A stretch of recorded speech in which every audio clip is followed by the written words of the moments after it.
I thought that everything that we were, everything that we had was given to us by white people. That we had no real identity. I didn't know that I did not have a feeling of identity because I didn't know anything else. I just thought that I identified only with that which was in front of us. I realized I was a black child right before my 11th birthday. I didn't know. I said, I'm in here. I Mhm. didn't know. What do you mean? Go deeper with that because that just I think people need to listen. You did not you I didn't know. I didn't did know. you know? I knew that I was a person, but I didn't know. I knew how I saw myself to some extent, but I didn't know what America saw when they looked at me. That's deep. Right, and it was right before my 11th birthday because I wanted to fly when I was a kid. My mother asked me when I was 8 years old what I wanted to do. I said, "Mom, I want to fly." Right. Right. Well, I realized right before my 11th birthday. This is an interesting story that I was a black child. Thought, oh, they're not going to let me.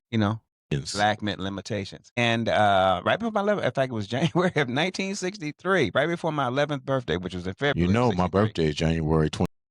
Real okay, my 17th February. And I realized they wouldn't let me fly. And so that took something out of me. School meant nothing to me.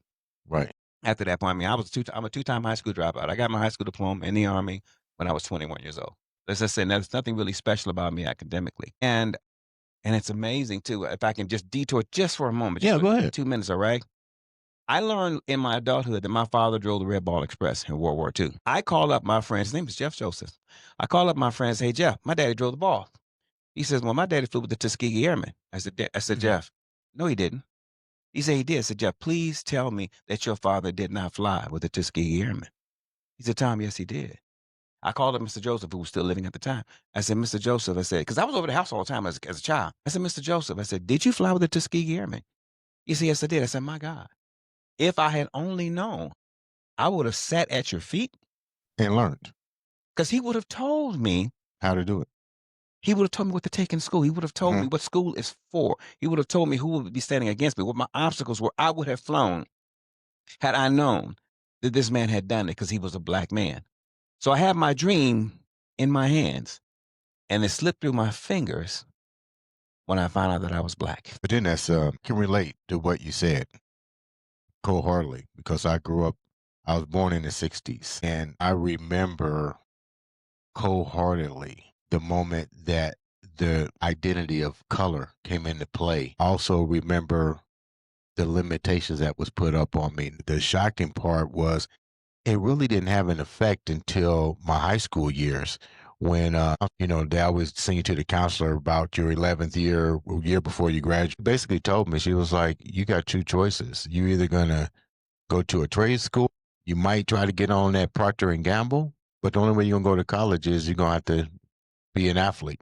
And I remember asking myself, this is exactly what I said to myself. What the fuck am I doing? Seriously, I was like, what was all this for if I'm limited and the only way I'm going to be identified in a higher level of education is I basically got to be an athlete, which I was. You have to display the obvious. The obvious is we're black and you can Yeah, run and jump exactly. but I was more than that. I really buckled down, but I knew I had academic skill level. Mhm. So I can relate to what you're saying on that.